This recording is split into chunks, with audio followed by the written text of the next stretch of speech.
Mountains of sand sit here behind me at Silver Lake in Oceana County. The same sand that buried 2 different children 2 years in a row, with the most recent situation happening July 4th weekend. Last year's family speaks out for the first time to me about what happened and how their son is doing a year later. I have to get my son out. There's no other option. Amy and Dan Hasty recount what was going through their head on that June day at Silver Lake when their son Noah got trapped under the sand. They kind of dug some different coves and different things that they're kind of just playing with. And then at one point, it must have just gotten too much for the dune to handle, and it collapsed on Noah, our 12-year-old son.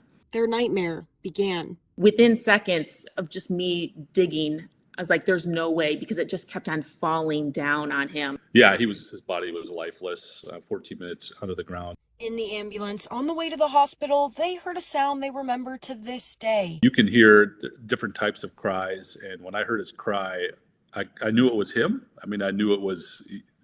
mentally, it was him. This is the hole the 9-year-old boy from Fenton was buried and then rescued from on July 4th weekend. When first hearing about this most recent incident, the Hasties were greeted with a familiar feeling. It just kind of brings up kind of a sick feeling inside, and you just hurt for the parents. You hurt for people that have to go through all that. Ryan Schiller, undersheriff for Oceana County, tells me these dunes have very powdery sand. Kids being kids, they come out here and they do what kids do. They explore, right? And they start digging, and oftentimes the holes get bigger than probably they had even imagined. Schiller emphasizes the danger of digging in this particular area. People just need to keep in mind that digging here at the sand dunes it's just inherently different than digging probably anywhere else. The sand becomes unstable quickly and just kind of collapses on itself. 1 year later, the Hasties say the situation has been difficult to talk about. We're thankful for where he's at, but it's still a challenge. But they say Noah's a typical 13-year-old boy. He loves to